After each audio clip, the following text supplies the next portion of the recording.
antígeno de la inmunoglobulina, perdón, el anticuerpo inmunoglobulina E. Es la única que actúa en este tipo de hipersensibilidad. Siguiente.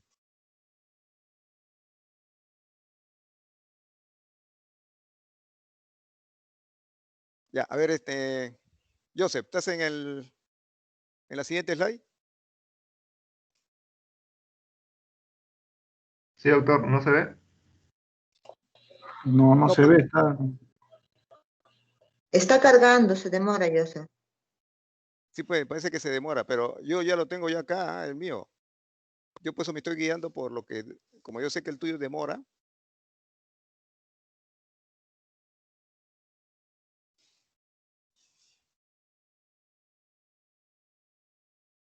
¿Todavía nada? Todavía nada.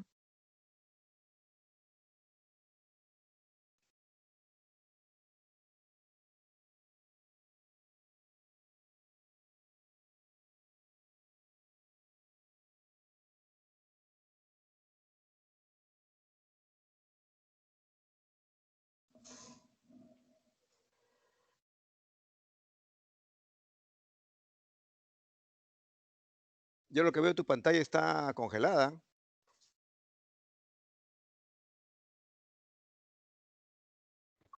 Ahora voy a compartirlo de nuevo, ¿sí?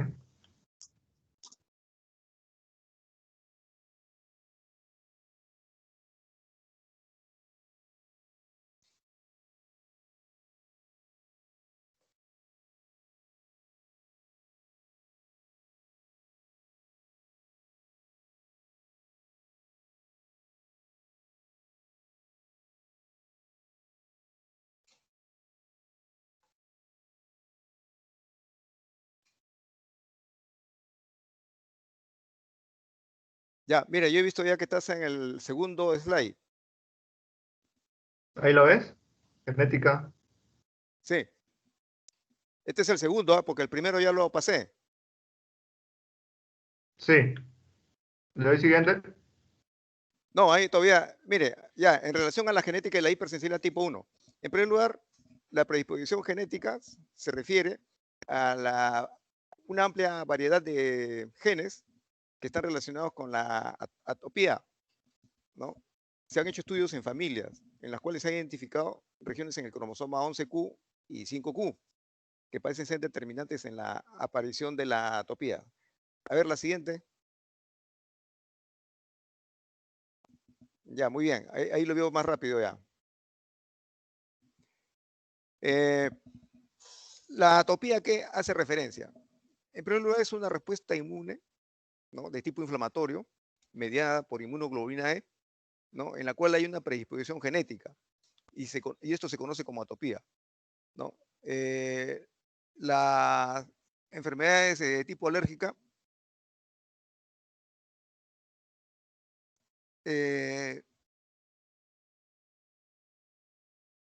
bueno, son parte de trastornos de tipo inmune que obedecen a, a una disposición genética, ¿no? En la que los genes que participan en este caso están relacionados con los cromosomas 1, 2, 5, 6, 7, 11, 12, 17. Como ustedes podrán ver ahí, una amplia gama de cromosomas relacionados con este trastorno de la atopía. Bueno, obviamente también hay factores ambientales que pueden inducir al desarrollo de este tipo de reacción de hipersensibilidad, ¿no? Defectos en los mismos órganos blancos, o epitelio bronquial, piel, intestino, y también factores desencadenantes, por ejemplo, trastornos virales, ¿no?, exposición a un tipo determinado de alergenos, por ejemplo, el humo del tabaco, contaminaciones internas o el medio ambiente, ¿no? Y esta reacción alérgica está mediada por el linfocito TH2. Siguiente.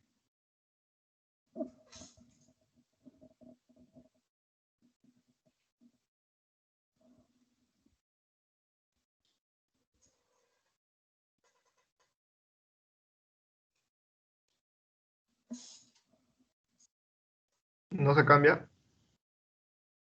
Pero un momentito, quiero ver. Lo que pasa es que yo no lo veo en la pantalla completa. Sí Yo se lo veo ve. por ¿Ya cambió? Presione F5, doctor. Usted presiona F5. Ya, correcto, correcto. No, lo que pasa es que primero yo me guío por el cambio que ha hecho Joseph en su pantalla. Y en base a eso yo ya tengo ya abierto el mío. Pues si no, vamos a estar, si, no va a haber sincronía entre lo que yo expongo y lo que él está presentando. Mire, ya, Ah, ok. entonces, en relación, entonces habíamos dicho que la atopía obedece a una amplia cantidad de cromosomas genéticas, de genes relacionados, que van a producir este trastorno de hipersensibilidad tipo 1. Ahora, la alergia, en este caso, es un trastorno producida por el ingreso en nuestro organismo de un alergeno, no necesariamente relacionado con factores heredofamiliares, ¿no? En este caso, el alergeno se va a comportar como un antígeno, ¿no? Entonces ahí comienza el proceso de activación de todo el mecanismo inmunológico y siempre va unido a la liberación de histamina. Siguiente.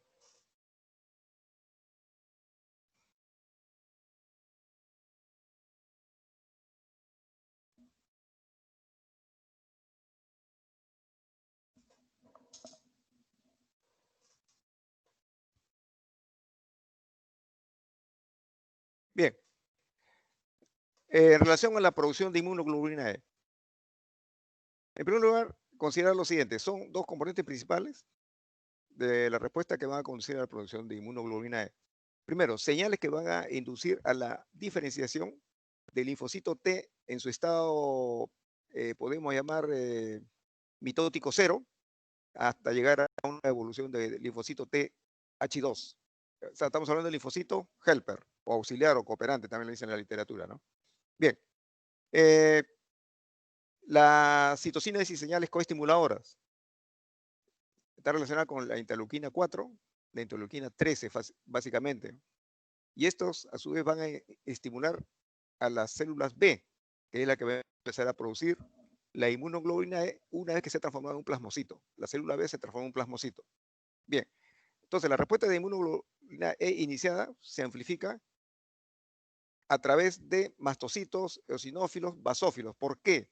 Porque una vez producida la inmunoglobulina E tiene una porción en la fracción cristalina de esta inmunoglobulina, ¿no? Una estructura que le permite ensamblarse con receptores, que, como les he dicho, están en los mastocitos, eosinófilos, basófilos. ¿Ya? Es la fracción cristalina epsilon. ¿Ya? Aquí está como un acrónimo, observen, FCE de epsilon R1. Siguiente.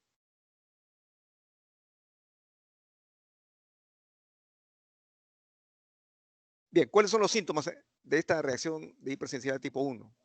Puede ser desde un simple lagrimeo, ¿no? El ojo rojo, broncoespasmo, el paciente siente que tiene dificultad para respiración, edema, congestión nasal, prurito diseminada en el cuerpo, rinitis, ¿no? Secreción nasal, y por último, lo más peligroso de todo, puede llegar a la anafilaxia, ¿no? Que es un trastorno grave. Siguiente.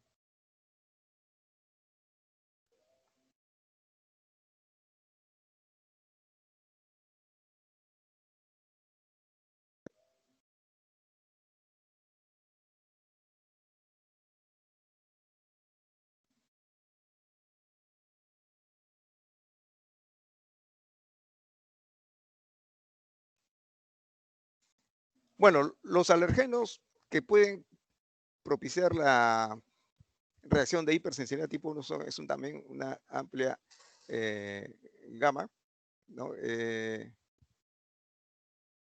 Acá tenemos algunas que rápidamente les voy a presentar. Polen, ¿no? Tenemos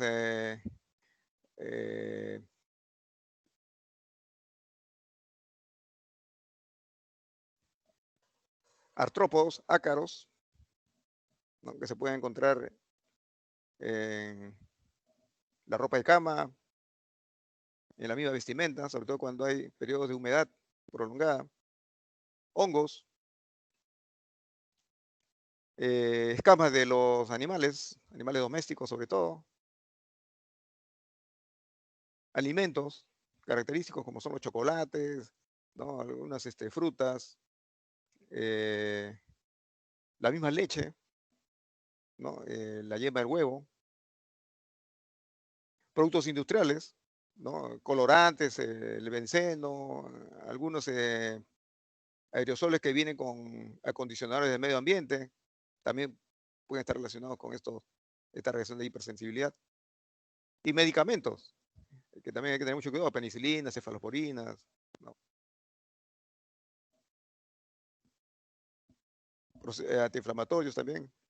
Bien, entonces, ¿cuáles son los componentes de esta reacción de hipersensibilidad? Primero tiene que haber el alergeno, que opera como un antígeno. Tiene que estar presente la inmunoglobulina E.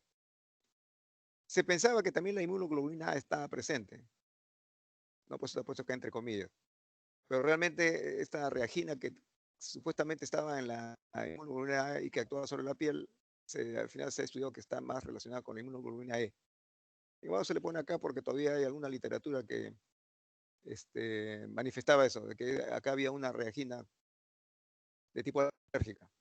Bueno, las células más importantes ya hemos mencionado, ¿no? Las células mastocitos, basófilos, eosinófilos, ¿no? Que van a producir al final estos mediadores que estimulan la producción del linfocito B para que a su vez produzca la inmunoglobulina E por medio de mediadores como son las interleuquinas. Siguiente.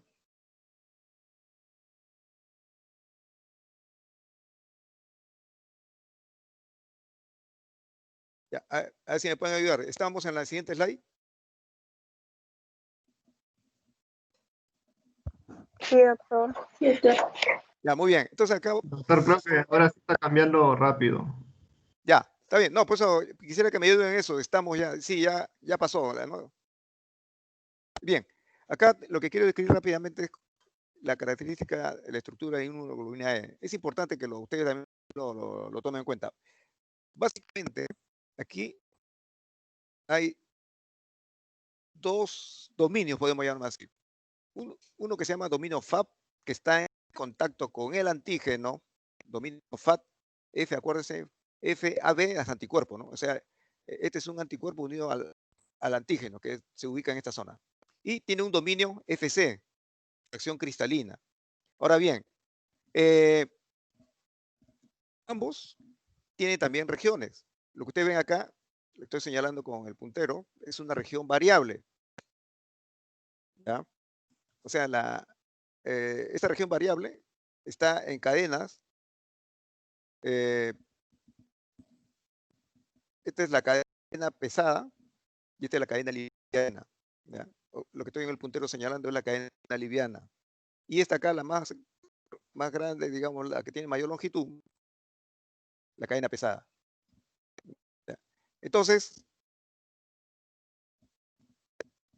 ambas cadenas, si ustedes observan aquí, tiene una región variable, una región variable está acá, la región variable, ¿no? Y esta es una región constante. ¿Por qué le llaman variable? Porque cada uno de los anticuerpos tiene una especificidad contra el antígeno con el cual se va a adherir o se va a enlazar. Precisamente esto permite que presente su variabilidad. ¿Ya? En cambio, acá en la región constante, ustedes observen, ¿no? De la cadena pesada y de la cadena ligera. Esta es la región constante de la cadena liviana y esta es la porción constante de la cadena pesada. Obsérvense que la cadena pesada tiene tres, a su vez, subdominios, CH1, CH2, CH3. Acá es donde se encuentra, repito, la estructura proteica que le permite ensamblarse con los receptores. ¿Ya? El FC epsilon R1, acuérdense bien, ¿ya? Que está en los mastocitos, está en los basófilos, eosinófilos, etcétera, etcétera. ¿Ya? Bien. Siguiente.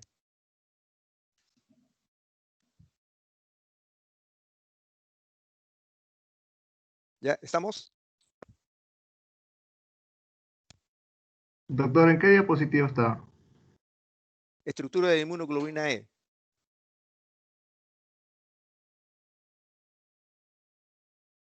El título es Estructura de la inmunoglobulina E. Ya está. Ya, muy bien. Así está el título, ¿no? Sí, sí, doctor. Ya, muy bien. Entonces, en la estructura de la inmunoglobulina E es solamente mayor precisión de lo que los había manifestado, de las dos cadenas pesadas. Están viendo acá el puntero, ¿no? Ah, No, lamentablemente no va a, No, no va a doctor, poder. porque Sí, sí, ya. Bien. Miren, en este esquema de la inmunoglobulina E, lo que está pintado de azul es la cadena pesada. ¿Ya? Esta cadena pesada tiene aproximadamente 440 aminoácidos. En cambio, miren, observen ustedes acá la cadena liviana, de verde, una estructura que tiene 220 aminoácidos aproximadamente. ¿Ya? Eh, tanto la cadena liviana como la cadena pesada tienen una estructura, ¿no? En la región variable, que se encarga de atrapar al antígeno. ¿Ya? Entonces, esos son los famosos dominios, tanto de la cadena liviana como de la cadena eh, pesada constante, que es la región constante. Bien, siguiente.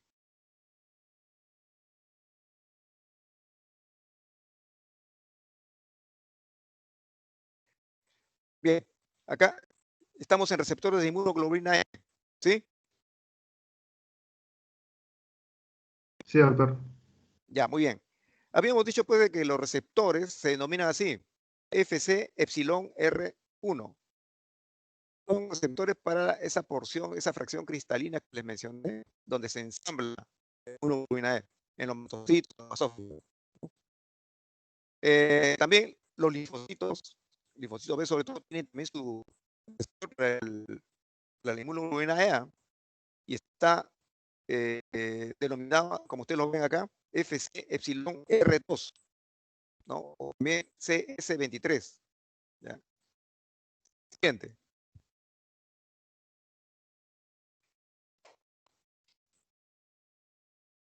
Estamos en la inmunoglobulina A.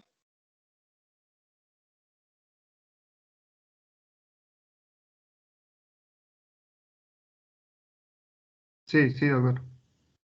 Ya, esto solamente de pasada, solamente lo mencionaba, como les dije, porque actualmente se pensaba que la inmunoglobulina A tenía también una participación en la reacción de hipersensibilidad tipo 1, que pensaba que actuaba eh, sobre la piel, pero no, después estudios posteriores creo que no estaba unido a la inmunoglobulina, sino era la E. Entonces lo pasamos nomás, solamente por conocimiento nada más. ¿Ya? Pasa la estructura de inmunoglobulina, también pásala.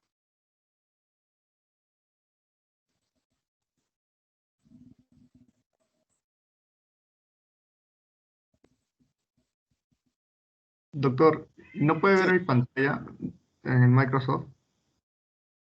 ¿en qué? En el Microsoft no puede ver mi pantalla compartida. Entonces yo lo veo por la mitad. Ah,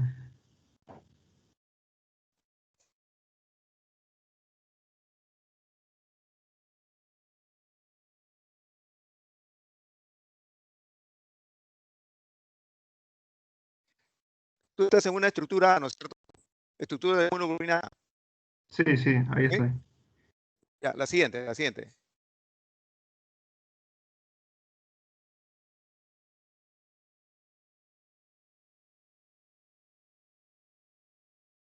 Yo como te digo, no sé por qué, pero acá lo veo por la mitad siempre. ¿Eh? Bien, bueno, sigamos. En esta presentación,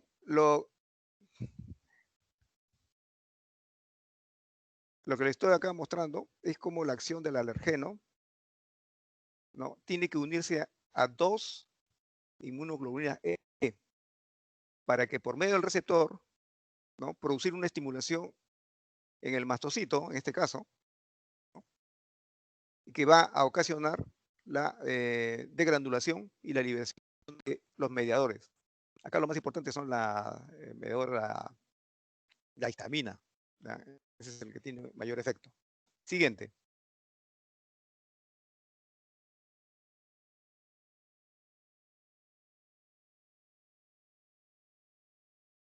Ya. Ahora, ¿cuáles son las moléculas liberadas por los mastocitos? Primero, enzimas. La triptasa, la carboxipeptidasa. Mediadores tóxicos, histamina, heparina. Ustedes saben, por ejemplo, la histamina porque es peligroso, sobre todo por el problema que produce vasodilatación y una broncoconstricción, ¿no?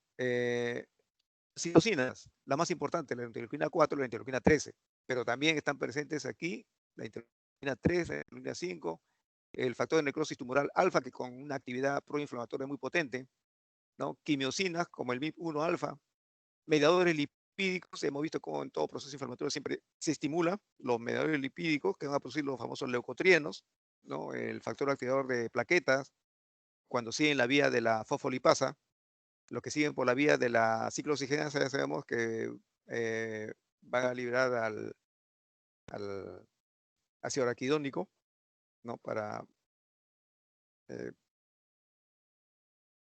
producir el tromboxano A2.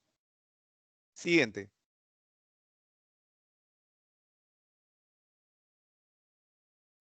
Ya, este para que conozcan ustedes cómo los niveles elevados de inmunoglobulina A van a aparecer ligados a muchas enfermedades de tipo alérgico, cada una de las cuales tiene una clínica característica por la intensidad de la concentración de la inmunoglobulina A. Observen ustedes cómo un control normal, por ejemplo, no llega ni a 50 nanogramos, ¿no? Por mililitro, pero en cambio acá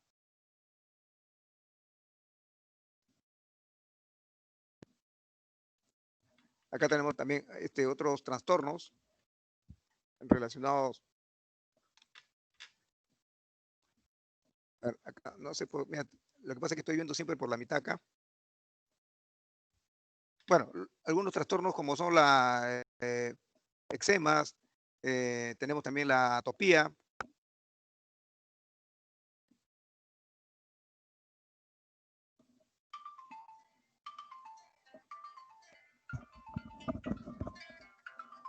Sí, dime. Aló.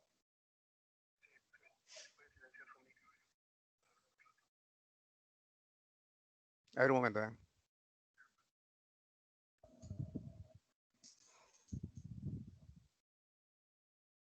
Sí,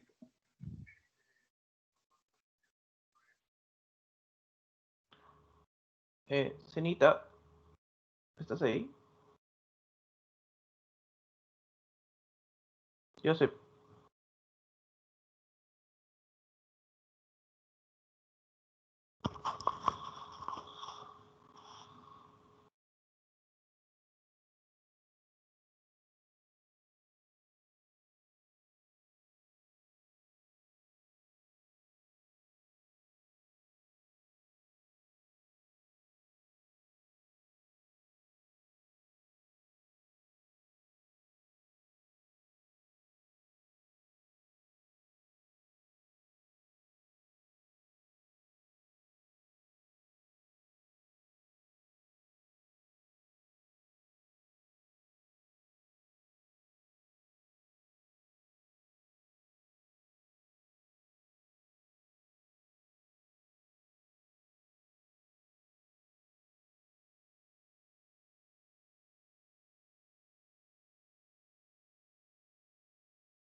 Cenita, ¿estás ahí?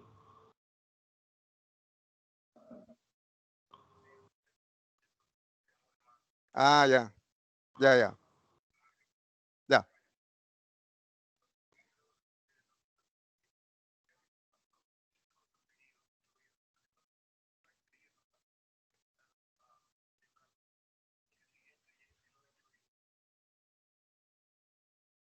Claro, ya, ok.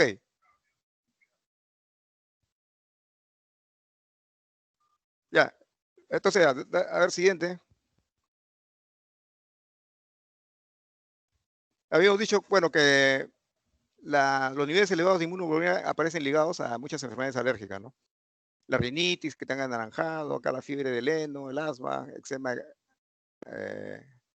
atópico, ¿no? Que es mucho más de elevada concentración. ¿Ya? Bien, sigamos. También habíamos dicho que los mastocitos LCA poseen una superficie de receptores Fc epsilon, ¿no? Que van a sensibilizar contra diferentes antígenos.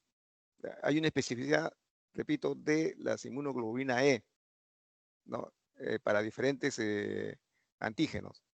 Por eso ayer les mencioné que había una porción variable, que precisamente es la que cambia dependiendo de hacia qué alergeno va a formar el complejo, ¿no? Antígeno-anticuerpo.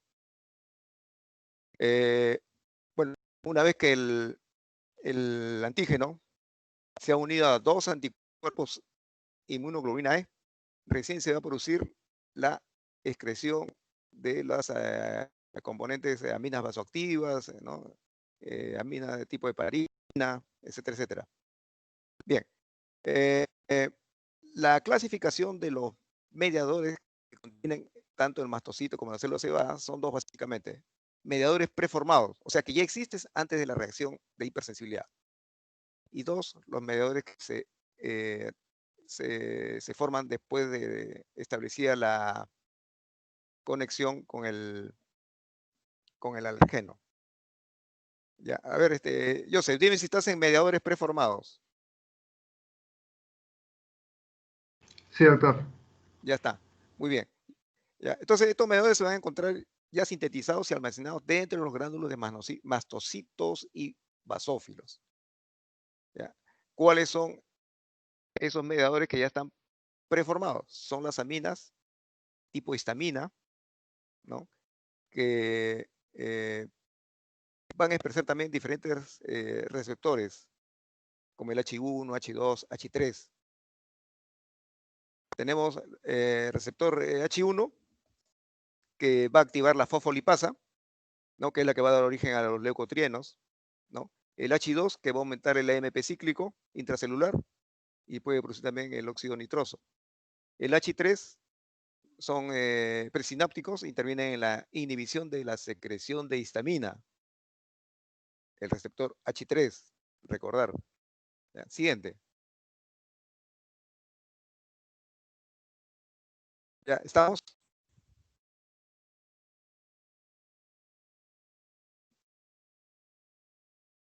¿Estamos? Aminas biógenas, doctor. Claro, ya eso ya se los he mencionado, ¿no? Es la histamina, básicamente. También tenemos la heparina.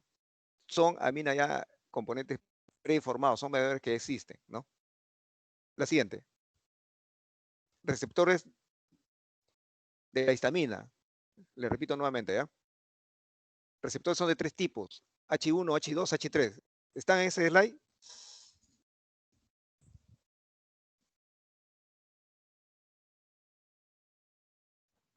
Sí, doctor. Sí, doctor. Síganos. Ya, muy bien, ya. Entonces, repito nuevamente, ¿ya?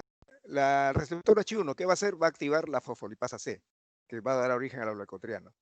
El receptor H2 aumenta al AMP cíclico intracelular, que va a dar origen al óxido nitroso. El H3 es un inhibidor de la secreción de histamina. ¿Ya? Siguiente. Aquí llegamos a las acciones de la histamina. ¿Ya? Tiene acción en la frecuencia cardíaca, tiene acción en la secreción gástrica, tiene acción sobre, sobre los vasos para producir vasodilatación, ¿no? En la coagulación de la sangre también puede intervenir, ¿no? En la secreción de adrenalina, ¿no? A nivel suprarrenal, ¿no? Incrementa la permeabilidad de los capilares. Ya hemos dicho en el proceso inflamatorio, acuérdense, como que las células se contraen, ¿no? Para ampliar el espacio intracelular sobre el cual sale la secreción intramuscular hacia el intersticio, que explica la idea, y hay proceso de broncoconstricción. Esas son las acciones de la histamina. Siguiente. Bueno, también la adenosina, que estimula la liberación de otros mediadores, ¿no? Por parte de los mastocitos, y también va a provocar broncoconstricción e inhibición de la agregación plaquetaria. Siguiente. Bueno, la adenosina también desempeña un importante papel como neuromodulador a nivel del sistema nervioso central, ¿no? A través de interacción con sus receptores A1, A2A, A2B, A3. Pero esto ya es otro tema que tiene que ver más que todo con la actividad a nivel del sistema nervioso central. Sigamos. Los proteínas, que es la heparina. Básicamente el típico es la heparina, ¿no? Bien. También hay el condroitin-sulfato. La heparina es un anticoagulante natural que va a inhibir la coagulación, pero favorece también la llegada al foco inflamatorio desde la sangre de moléculas de células, precisamente manteniendo este líquido sanguíneo no coagulado, sino fluido, ¿no? El condroitin-sulfato que proporciona protección de la membrana celular frente a sustancias tóxicas o proteasas. Entonces, estos son los mediadores preformados. Siguiente.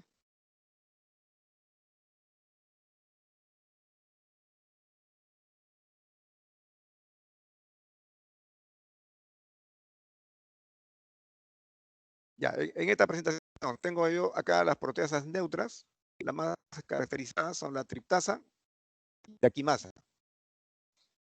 La triptasa son mediadores localizados en gránulos secretores de mastocitos humanos. Estas son enzimas, acuérdense. La quimasa activa el angiotensinógeno, ¿no? Y el angiotensina 1, ¿para qué? Para formar la angiotensina 2. Bien, ¿estamos?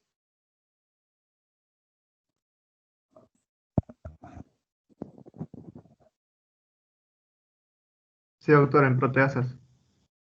Ya, muy bien. Siguiente.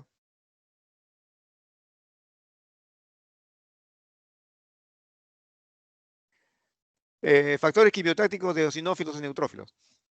Bueno, en este caso son un conjunto de factores de diferente peso molecular, pero su capacidad o su función es la de atraer eosinófilos a foco inflamatorio, ¿no?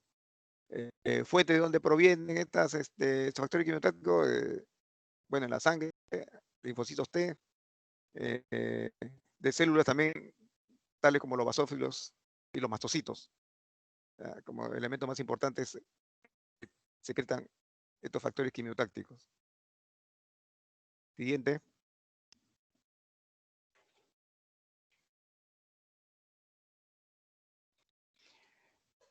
Bien. Ahora, factores sintetizados de nuevo, digamos así, o sea, cuando ya se produjo la reacción, el alrejeno con la inmunoglobulina E. No existen, no son preformados, sino que se están formando recién. Necesitan que se produzca la reacción del alrejeno con la inmunoglobulina E. Ya. Tenemos acá mediadores lipídicos. ¿De dónde se originan? A partir del ácido araquidónico. Está unido a un fosfolípido en la membrana celular, tiene este elemento del ácido araquidónico, que por acción de una fosfolipasa da origen a leucotrienos, B4, leucotrienos, C4, D4, E4, prostaglandinas, D2, factor de agregación plaquetaria. Ahora, si entran ya no por la vía de las lipoxigenasas, sino la ciclooxigenasa, van a formar el tromboxano A2. ¿No? También comienzan a sintetizarse nuevas citoquinas, factor molar alfa, proinflamatorio, agente proinflamatorio, la interleuquina 1, 3, 4, 5, 6, 13. La quimiosina, el BIP1A, ¿no? Y se estimula la formación de colonias formadoras de granulocitos monocitos. ¿Ya? Siguiente.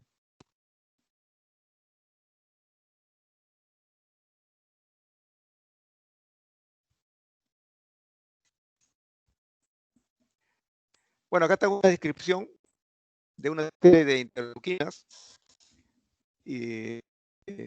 cuáles son las células productoras, dicen una columna, cuáles son las funciones más importantes. Tenemos la interleuquina 1, monocitos, células endoteliales, epitelios, fibroblastos, ¿no? Todos ellos pueden producir esta interleuquina, cuya función principal, activar los linfocitos T. Va a inducir la síntesis de prostaglandinas por el endotelio y proliferación y diferenciación de linfocitos B, ¿no? Tenemos la interleuquina 4. ¿Quién lo produce? Linfocitos T fenotipados como TH2. ¿Qué va a producir el proceso de diferenciación de los linfocitos T a TH2? Crecimiento y diferenciación de linfocitos B. Pero una característica más importante, ¿eh? La interleuquina 5 también, por ejemplo, se produce por los linfocitos T, ¿no? Fibroblastos en el endotelio, que van a participar en el proceso de crecimiento y diferenciación de eosinófilos. Tiene actividad quimiotáctica, ¿no? También induce la proliferación de los linfocitos B. La interleuquina 6, producida por linfocitos T, fibroblastos en el endotelio. Bueno, ellos intervienen en el desarrollo de megacariocitos, que son los que van a producir las plaquetas, ¿no? Diferenciación de los linfocitos B a plasmocitos, para que empiecen a producir la inmunoglobulina E.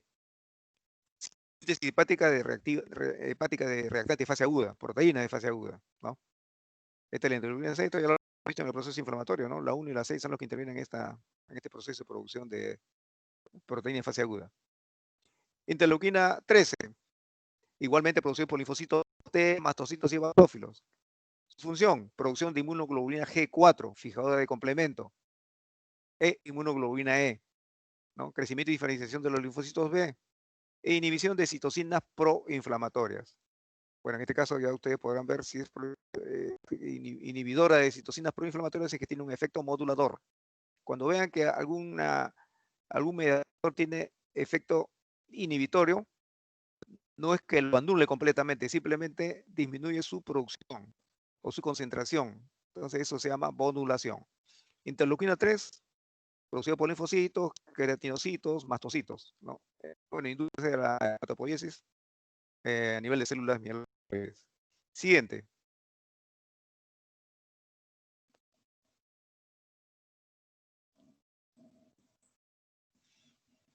Bueno, acá solamente para hacer nuevamente una recopilación de lo que hemos dicho, ¿no? Las reacciones alérgicas, ¿no? Contacto con determinadas sustancias, ¿no? Plantas, polen, sustancias químicas, descamaciones de la piel de los animales, picadores de abeja, ¿no? Inhalación de polvo, moho, ¿no? Y bueno, ¿qué es lo que va a producir? Ya ese es un repaso, ¿no? Lo que estamos hablando. Conjuntivitis atópica o alérgica de inicio agudo, ¿no? También puede producir rinitis, puede producir lesiones alérgicas en piel, ¿no? Broncoespasmo. Siguiente.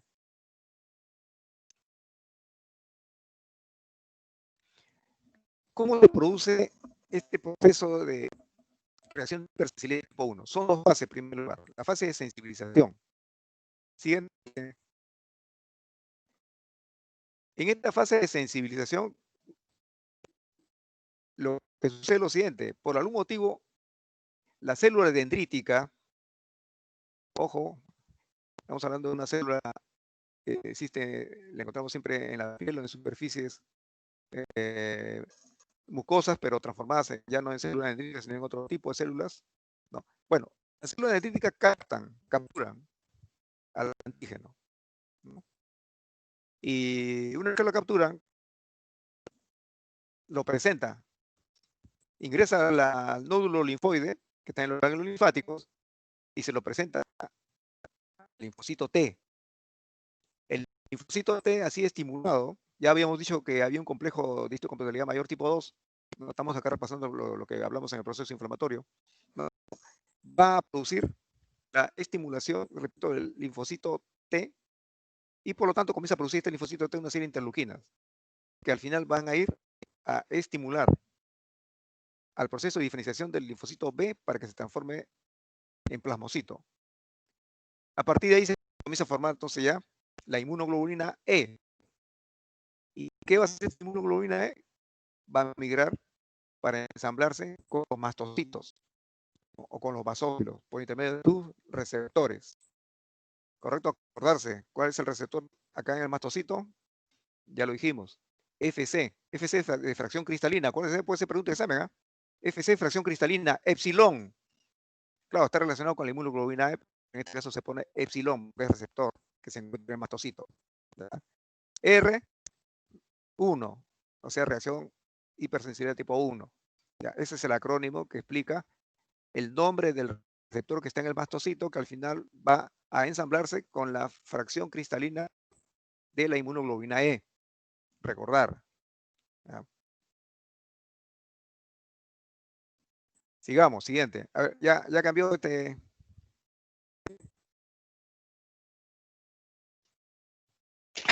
Sí, doctor. Bien, solamente para acá solamente es un esquema muy general de lo anterior, pero relacionado ya con bacterias, ¿no? Una bacteria también puede producir el mismo efecto en la célula dendrítica. En este caso, mire, es importante recordar que la las bacterias, hongos o virus tienen un componente. Si ustedes observan acá hay un dibujito pintado de amarillo que dice AMP. ¿Ya? Ese es un acrónimo de un patrón molecular asociado a patógeno. Ese patrón molecular asociado a patógeno lo tienen una gama de patógenos, bacterias, virus, hongos, alergenos también, que permite que la célula dendrítica también los identifique inmediatamente. Ya no necesita ni siquiera englobarlo, ni nada por el estilo, ni siquiera necesita un periodo de apoptosis previa para recién acercarse y aproximarse a hacer un complejo que al final termine en el fagosoma, no. La célula dendrítica o el macrófago tiene como receptores que ensamblan con esta molécula llamada patrón molecular asociado a patógenos, ¿no? Estos receptores se llaman proteínas de reconocimiento, que permiten, nuevamente repito, presentar un epítope de esta bacteria ya destruida, ¿no? Hacia el linfocito T, ¿no? Bien. Siguiente.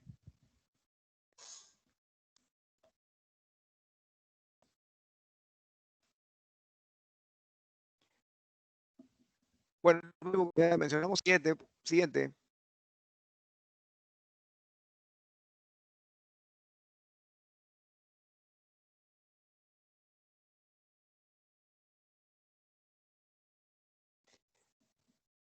Ya, activación del mastocito, que ya conocemos cómo es, el tejido linfoide periférico va a recibir el antígeno que es presentado, sea por la célula dendrítica o una célula presentada antígeno, cualquiera de ellas sea, que va a producir la inmunoglobulina que se va a ensamblar el mastocito por receptores ya conocidos, ¿no? Estamos acá volviendo a repetir, pero esto tiene que ver con el proceso de sensibilización, es la primera etapa.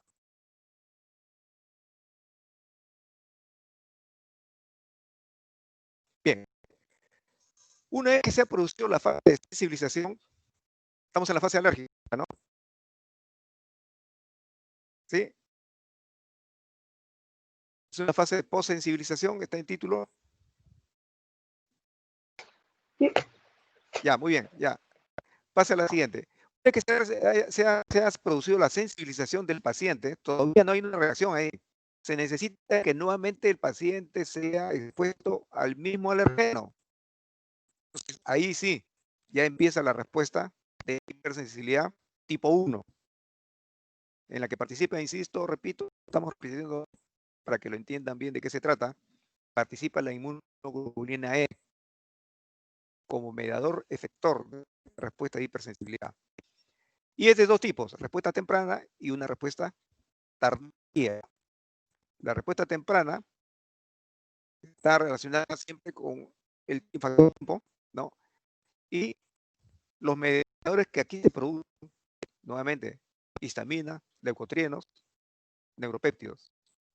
Citoquinas proinflamatorias, factor necrosis tumoral, interleuquina 1. Y también factores que estimulan la proliferación de granulocitos monocitos, ¿no?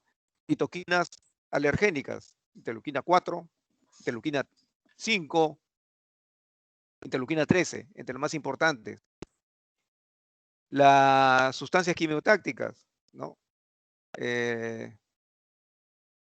Bueno, acá las quimoquinas más importantes están relacionadas con las sustancias MOC o TARC que van a atraer no solamente mastocitos celosebas, sino también eosinófilos. Y por último tenemos las enzimas citoquinas que también van a participar como mediadores de la respuesta de hipersensibilidad. Esta es la respuesta temprana, que sucede en pocos segundos o minutos. Siguiente.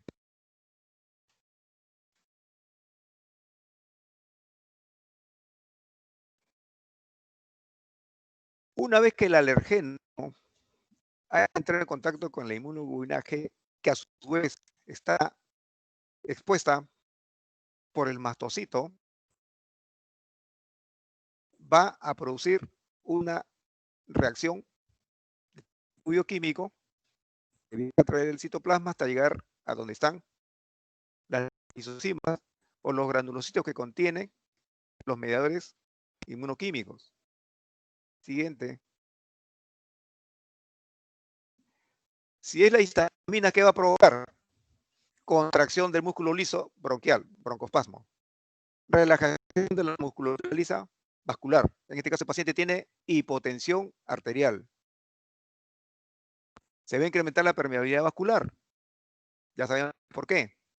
Porque hay contracción de células y los espacios intercelulares permiten que salga líquido del intravascular.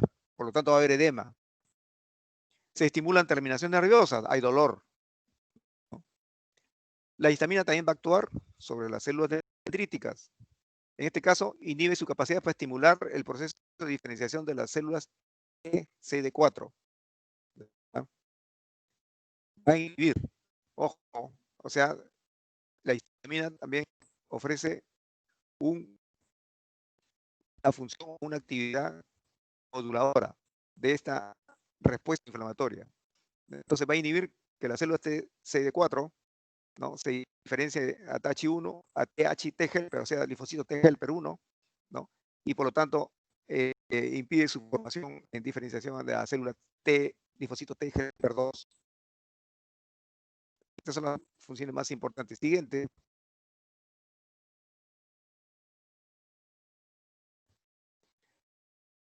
Bien, ahora, la respuesta tardía. En la respuesta tardía,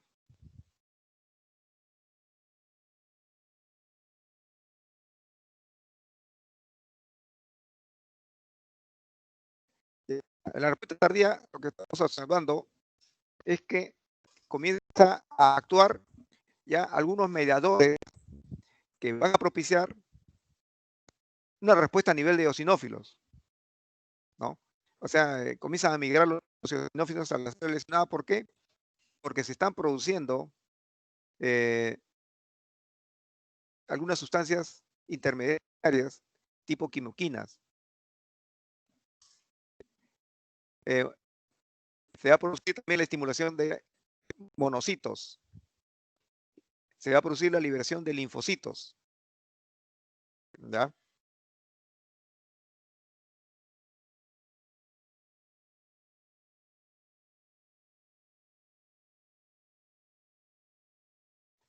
Bien, sigamos. Mire, por si acaso la doctora, yo sé, la doctora Patricia creo que quiere lanzarse. Dile que espere unos 5 minutos, pues. Si le puede, ¿tiene el teléfono de la doctora Patricia? Sí, me dijo que normal. Ah, ya. Ya Apenas terminemos, le avisa, pues. Sí, me dijo que va a tardar un poquito más de la cuenta la doctora. O sea, que ya. para las 6 va a dar su clase. Ah, muy bien, ya. Entonces no hay problema. Ya. Bien, entonces hay dos respuestas, entonces, en relación a la hipersensibilidad después de la fase de sensibilización, ¿no es cierto? Hay una respuesta inmediata, ¿no? Y una respuesta tardía. En la respuesta inmediata básicamente entra en acción la histamina, ¿no? Tanto que en la respuesta tardía, dentro de la misma reacción de hipersensibilidad, entra en acción ya elementos celulares como eosinófilos, monocitos, ¿no? Basófilos. Bien. Bueno, la rinitis alérgica es otra manifestación clínica de esta reacción de hipersensibilidad, ¿no? Desencadenada igualmente por exposición a alergenos ambientales, ¿no? La población en general lo pueden tolerar, pero no ellos, ¿no? Mediada por mecanismos de hipersensibilidad tipo 1, donde existen mastocitos sensibilizados por inmunoglobulinas específicos a antígenos ambientales. Bien. Aquí básicamente hay que hacer una historia clínica relacionada con la historia familiar, de atopías.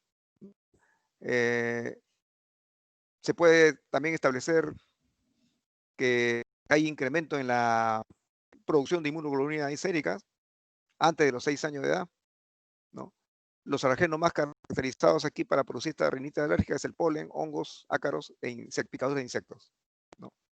Las pruebas cutáneas de hipersensibilidad inmediatas resultan positivas en este caso. Vamos a ver más adelante en relación a las pruebas de laboratorio para el estudio de esta reacción de hipersensibilidad. Bueno, la clasificación de la rinitis alérgica, ¿no? Hay una clasificación que se le llama intermitente, ¿no? En su presentación clínica, el paciente no recibe demasiada molestia, duerme bien en primer lugar, ¿no? No interfiere con sus actividades diarias, no interfiere con actividades como el trabajo, el colegio, ¿no? Los síntomas no van a generar mayores molestias, salvo la rinorrea que se pueda presentar, ¿no? En cambio, la persistente sí es un cuadro clínico mucho más aparatoso, ¿no? A tal punto que el paciente se queja de que no puede dormir bien, no ha tenido que faltar a su trabajo, al colegio, en fin, porque no se encuentra en condiciones de hacer su actividad normal, ¿no? Y dado que los síntomas generan molestias, el paciente manifiesta esa situación de disconfort. Bien. Siguiente presentación acá, a ver, mucosa nasal. ¿Lo tienen a la vista?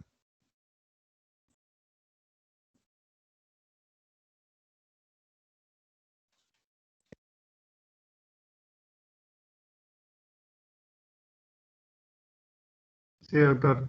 Sí, está ahí.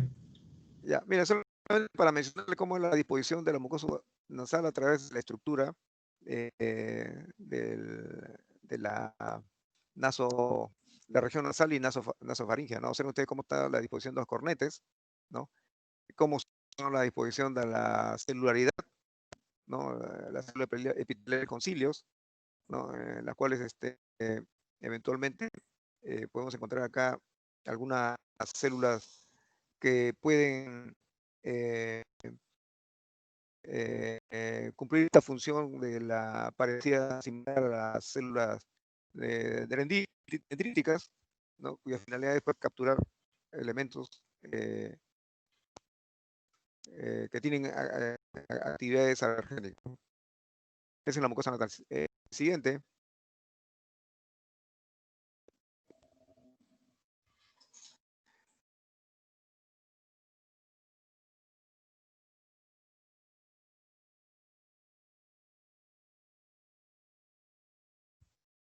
Ya estamos en la siguiente. Ya, muy bien.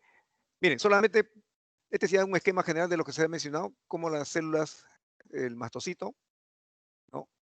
Por estimulación de los antígenos que se pueden presentar, que tienen propiedades alergénicas, ¿no?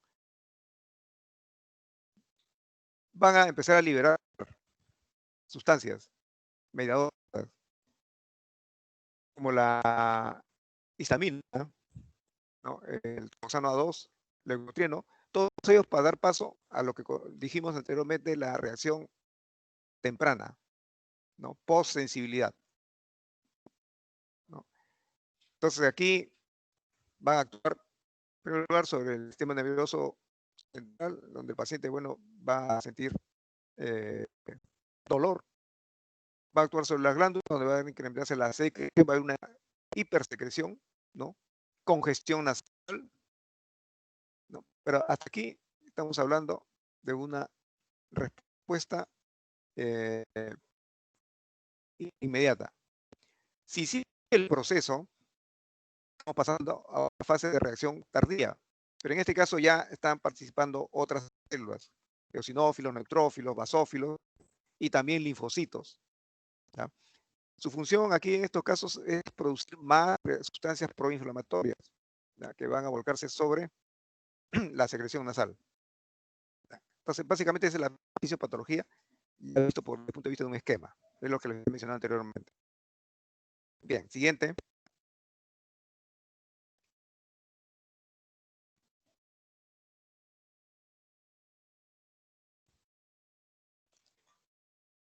Estamos en el siguiente, ¿no?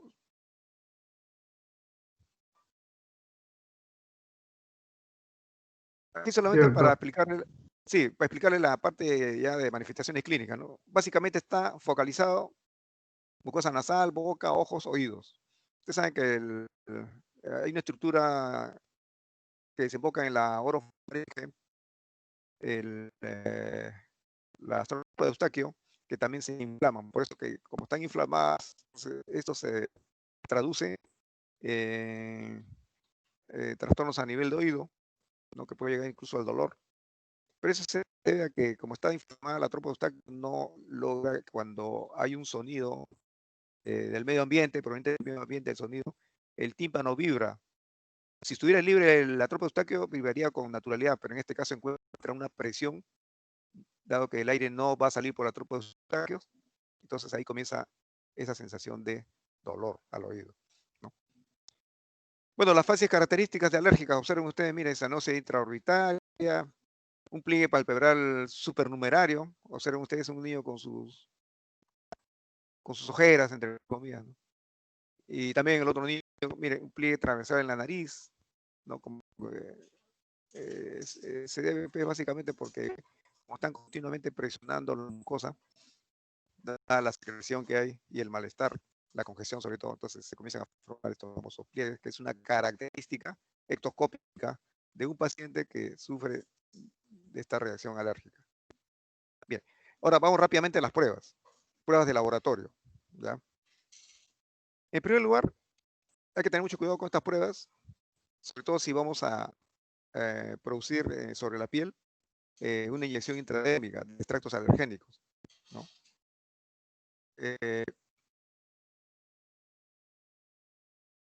En segundo lugar, con estas pruebas se puede causar también una reacción alérgica. O sea, el paciente no sufría de este trastorno alérgico, pero el momento que le inyectamos para probar a cuál alergeno el paciente se ha sensibilizado, va a producir, va bien, nosotros mismos estamos produciendo una reacción alérgica nueva, ¿no? De repente descubrimos que tenía una reacción alérgica al polen, pero de repente al inyectarle hongos ya lo sensibilizamos.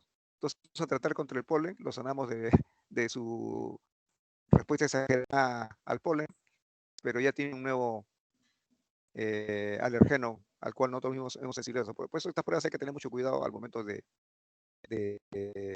usarlas como prueba diagnóstica. Siguiente.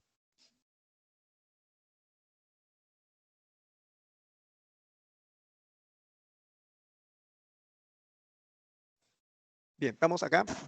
Pruebas alergénicas. Bueno, la prueba alergénica de hipersensibilidad inmediata, la que tenemos, reacción de hipersensibilidad inmediata, ¿no? Es en un parche. Pruebas intradérmicas, ¿no? O pruebas epicutáneas o del parche tan conocidos, ¿no? Observen ustedes acá, la prueba del parche es mucho más efectiva. Se coloca un parche con los elementos que pueden estar desencadenando la reacción de hipersensibilidad, cómo se forma una ampolla, ¿no? lo que demuestra que hay positividad en determinado alergeno que se puede haber realizado la prueba, ¿no? Siguiente.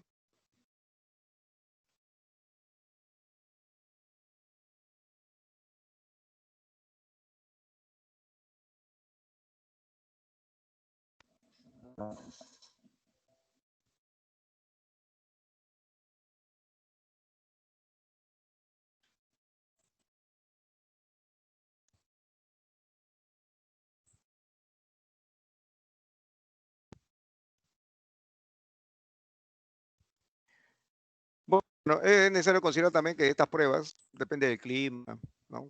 No es lo mismo una región en un clima frío, donde generalmente se exacerban estos cuadros, un clima tropical en donde también el paciente está sujeto a sudoración excesiva y puede estar presente, por ejemplo, alérgenos tipo ácaros, por ejemplo, ¿no? Bien. En relación a estas pruebas es importante cómo establecemos la confiabilidad de la prueba. Siempre es bueno en esta relación de estas pruebas tener un control positivo, ¿no? Cuando se inocula, por ejemplo, la histamina, ¿no? Obviamente se espera siempre una respuesta. Ese es el control positivo. En cambio, el control negativo viene a ser un suelo fisiológico común y corriente, ¿no? Entonces no debería realizarse una respuesta inflamatoria de tipo alérgica en este caso. Si se realizara es porque la prueba ha sido mal realizada, ¿no? En este caso, solamente la respuesta es de tipo cualitativo, o es positivo o es negativo, pero no cuantifica. No cuantifica. Siguiente.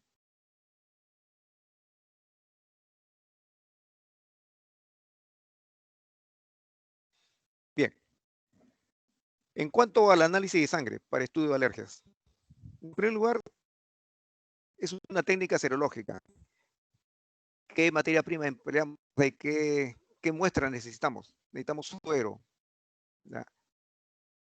¿Qué es cosa del suero? No es sino un componente que forma parte integrante de sangre total, ¿no es cierto? Pero acá, en este caso, retiramos células, ¿ya? Elementos formes, plaquetas, leucocitos, glóbulos rojos, y nos quedamos con el suero. Ahí están las inmunoglobulinas, ahí están los mediadores que tienen acción alergénica.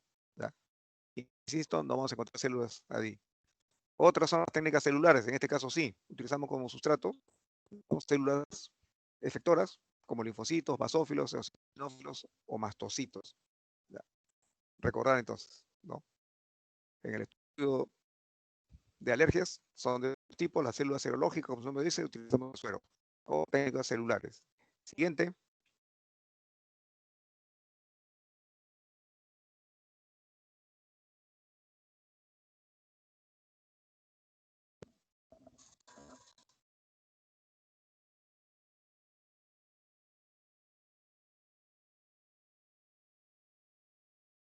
Bien, ¿qué podemos detectar?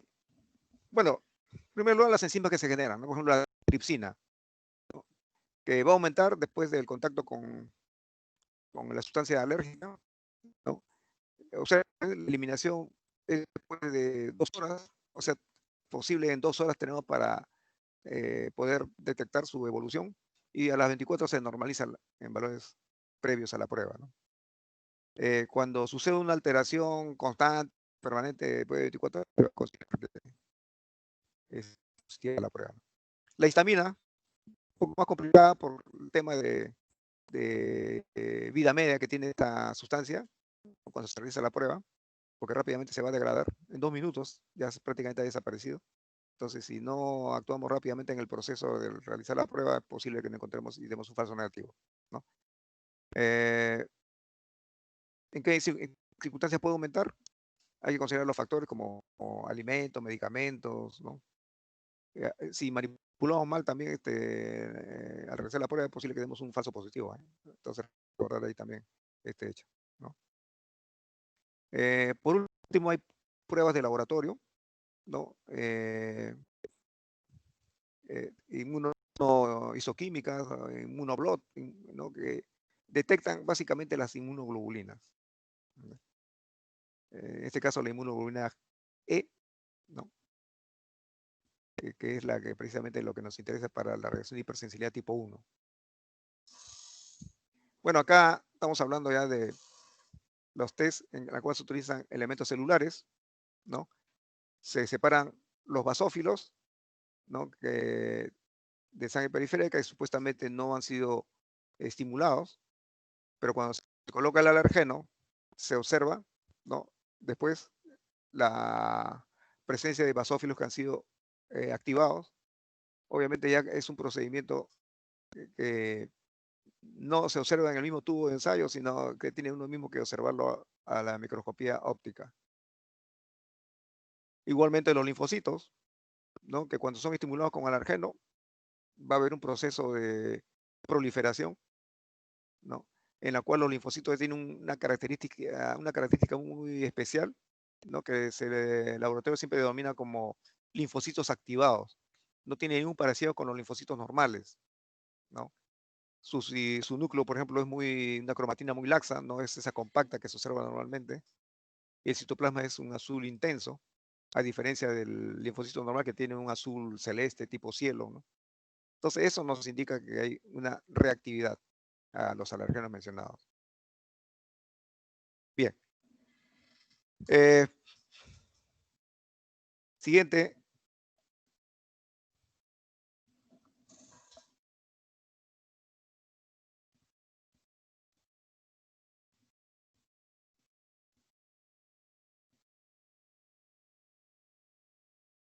Bien.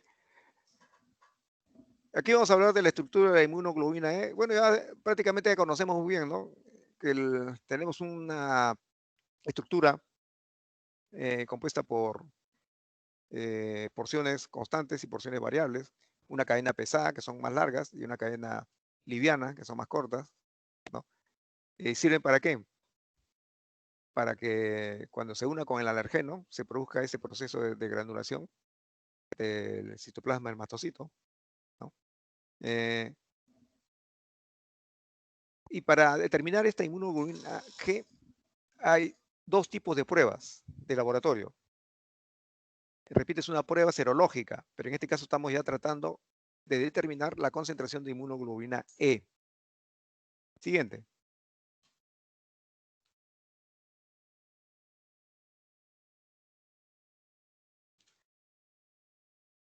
Tenemos aquí en este caso la prueba llamada RIST, que es el acrónimo de un inglés, Test Rate de Inmunoabsorbente, ¿no? Que mide el nivel sérico de inmunoglobulina E total. Se expresa en nanogramos. Básicamente ustedes observan acá, ¿no? Un gel de agarosa, ¿no? Embebido con antiinmunoglobulina E, o sea, anticuerpos dirigidos contra inmunoglobulina E, ¿no? Acoplados en una fase sólida. Bueno, cuando se coloca la muestra del paciente, obviamente que el paciente tiene su inmunoglobulina E, y nos va a servir cuando se forma esta asociación de inmunoglobulina E con antiinmunoglobulina E, se puede detectar la cantidad que está asociada, ¿no? Y esto nos sirve de patrón para saber si hay un incremento de inmunoglobulina E total, ¿no?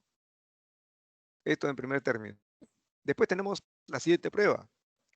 Cuando sabemos que está incrementada la inmunoglobulina E, hay que determinar si hay alguna inmunoglobulina E específica para un alergeno determinado.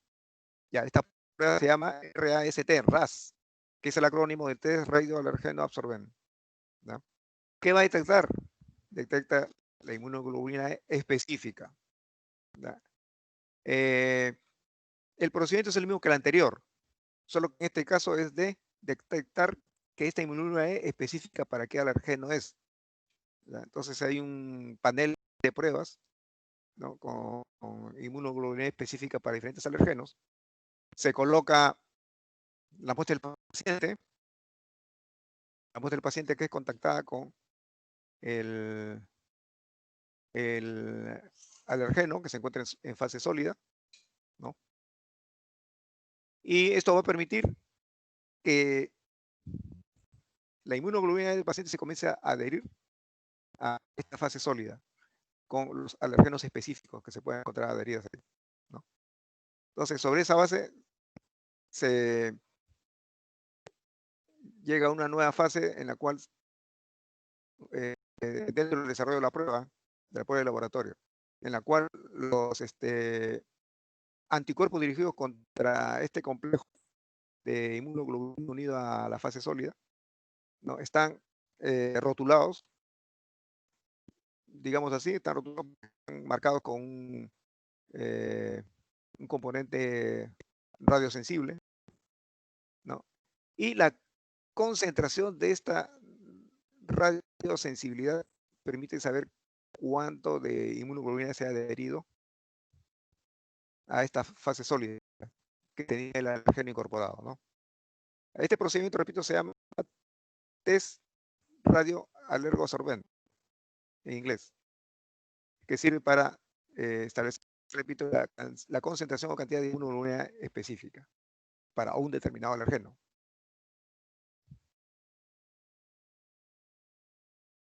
Siguiente. Bueno, acá es lo mismo que les mencioné, un inmunoglobulina total, ¿no? Es un anticuerpo que reconoce a todos los anticuerpos de tipo IG. No se distingue de qué alergeno es el que incrementa su concentración. Pero obviamente si está incrementado, estamos entonces ya listos para preparar a la identificación qué tipo de inmunoglobulina es la que está produciendo la respuesta de hipersensibilidad tipo 1, ¿no? Entonces pasamos a la determinación de la inmunoglobulina E, pero específica a un determinado alergeno, ¿no?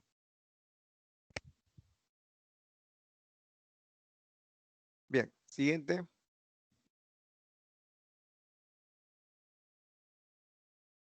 Bueno, esto fue la última presentación. Sí, doctor. Bien, a ver, ¿alguna pregunta? Lo que pasa es que estuve un poco acá, un poco detenido en la exposición por el tema de que la presentación no cargaba rápidamente. Pero, a ver, ¿alguna pregunta para absorberla inmediatamente? ¿Está claro?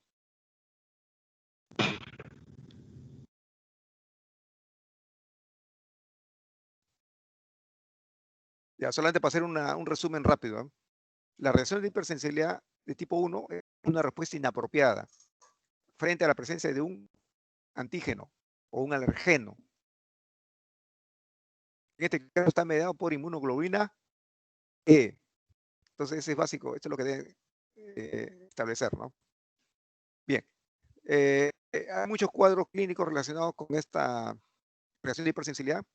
Ya tenemos acá la atopía, que es una reacción alérgica heredofamiliar, ¿no?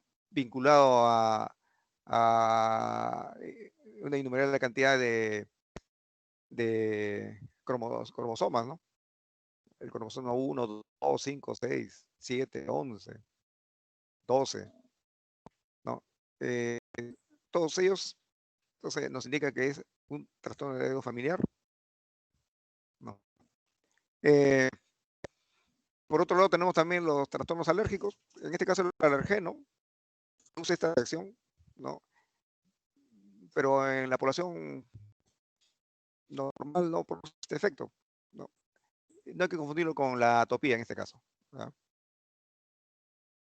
Por último, tenemos también el proceso de cómo se produce la inmunoglobulina E, ¿no?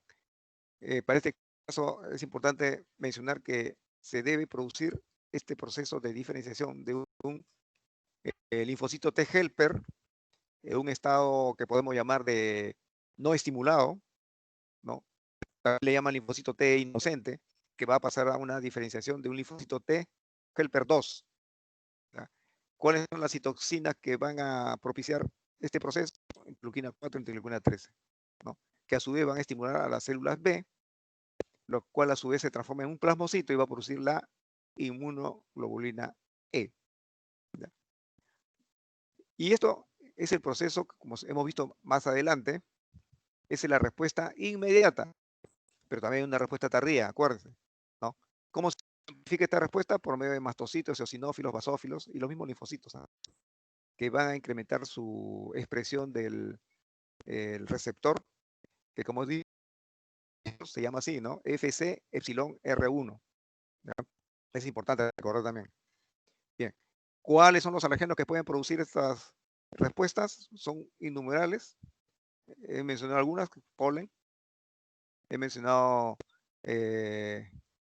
algunas esporas también de las mismas plantas, ácaros, artrópodos, hongos, alimentos, escamas de animales domésticos, alimentos tipo chocolate, el clásico alimento que produce estas reacciones. La actividad también en relación a la carne, los mariscos, por ejemplo, ¿no? También tienen este efecto, la yema de huevo, ¿no? Medicamentos, recordar la penicilina, ¿no? Entre algunas sustancias, también medicamentos antiinflamatorios tipo no esteroideo, también pueden producir estos eh, eh, efectos de reacción de hipersensibilidad tipo 1, ¿no? ¿Qué más podemos decir? Ya estos son los alergenos, el mediador, la inmunoglobulina E, células, mastocito, ¿no? Y algunos otros mediadores como eosinófilos, basófilos y los linfocitos. La estructura de inmunoglobulina E también es importante recordar, ¿no? Su cadena pesada, que tiene una porción variable y una porción constante. La cadena liviana, que se encuentra a ambos lados, ¿no? Que también tiene su porción variable y una porción constante, ¿no? Esta inmunoglobulina tiene a su vez dos grandes dominios, el dominio FAP, que es el que captura el alergeno, va a formar un complejo, y la fracción cristalina, que es la que se va a unir al receptor de las células mediadoras. También recordar eso, ¿no? ¿Qué más ponemos acá en relación al tema de hoy día? Bueno, hablamos que la inmunoglobulina E también en una literatura se mencionaba que tenía alguna intervención en esta reacción de hipersensibilidad. Quedó demostrado que no era así. Bien, ¿no? Ahora, moléculas liberadas por mastocitos. Hablamos también en relación a las enzimas, triptasa, carboxipeptidasa, mediadores tóxicos como histamina y heparina, citocinas, interleuquina 4, interleuquina 13, interleuquina 3, 5, ¿no? Factor de necrosis tumoral, mediadores lipídicos, leucotrienos, eicosanoides, ¿no? Factor activador de plaquetas, temas importantes, también lo mencionamos.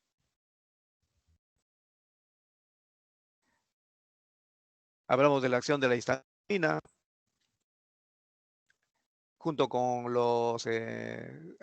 importante recordar los receptores H1, H2 y H3. Y listo nuevamente, la histamina, una vez liberada, va a producir trastornos relacionados con una respuesta a diferentes órganos blancos, ¿no? Vaso sanguíneo produce vasodilatación, ¿no? Actúa sobre la frecuencia cardíaca, participa en la cascada de la coagulación de la sangre, puede producir también trastornos gástricos, hay un broncoespasmo, adrenalina. Bien, pero para que se produzca todos estos fenómenos, tiene que actuar sobre estas células de estos órganos. Y para que las células de esos órganos sean estimuladas, necesitan receptores. Ahí es donde les mencionaba yo los tipos de receptores, H1, H2, H3, ¿no?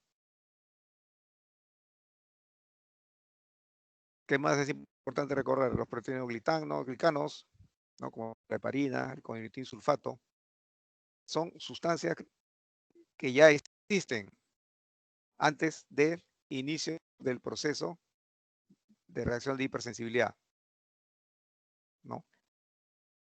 En cambio, hay otras sustancias que aparecen, ¿no? Una vez que se produce la reacción de hipersensibilidad. O sea, no existen antes. Están ahí en fase, digamos, de precursores o ensamblados en la misma estructura celular. Caso típico, los mediadores lipídicos.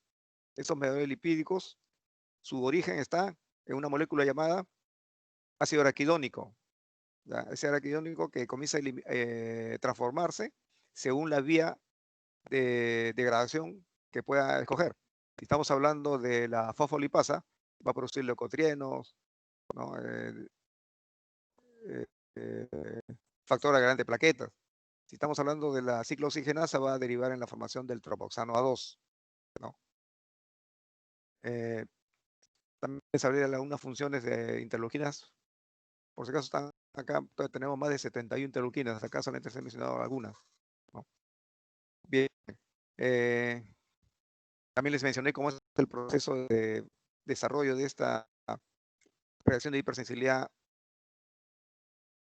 tipo 1, en la cual hay una primera fase de sensibilización, en la cual el alergeno puede ser ingresado, ¿no? Detectado por la célula dendrítica, presentado al linfocito T, helper, ¿no? CD4, por lo tanto estamos hablando que el epítope que lo presenta, en este caso estamos hablando de la célula dendrítica, presenta el epítope al linfocito T helper, es una molécula complejo mayor de compatibilidad tipo 2, ¿no es cierto? Recordar eso también, ¿eh? Si ese de 4 es complejo mayor de compatibilidad tipo 2, ¿ya? Si fuera de CD8, estamos hablando de complejo de histocompatibilidad mayor CD8. Bien, una vez que lo presentan, comienzan a formarse las famosas citoquinas que van a estimular a los linfocitos B para que se transformen en plasmocitos, que son los que van a producir la inmunoglobulina E.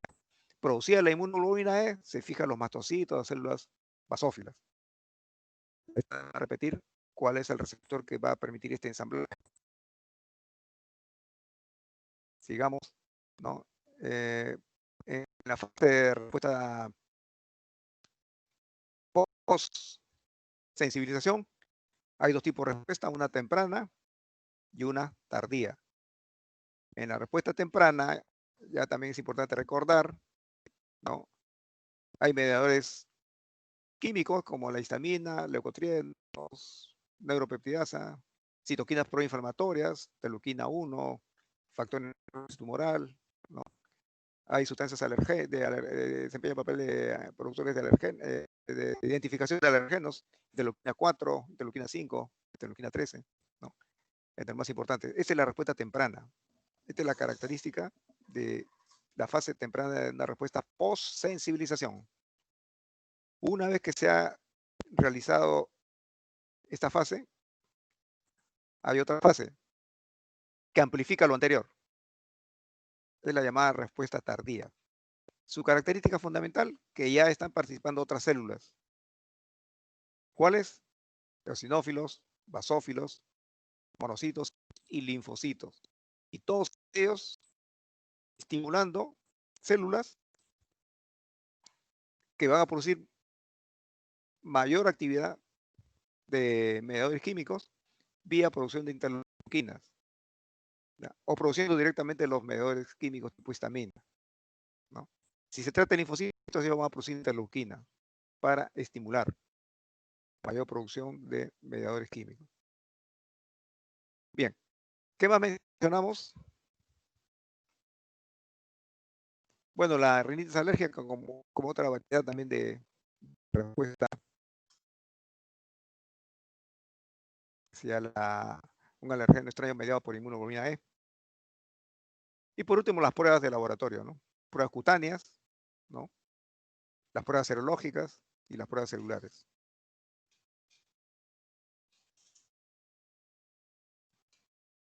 Bien, entonces yo creo que ya hasta aquí hemos terminado con esta clase de reacción de hipersensibilidad tipo 1. Si no hay preguntas, entonces quedamos hasta acá nomás.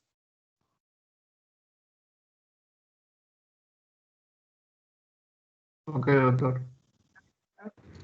Muchachos, la clase de la doctora García será a las 6 y hay otra reunión creada. Ok. Ok. Gracias. Gracias. Muchas gracias, doctor. Gracias, doctor. Gracias, Ya, doctor. Gracias, ok. Gracias, doctor. Buenas tardes. Buenas tardes. Gracias, doctor. Gracias, doctor. Gracias, doctor. Espero terminar.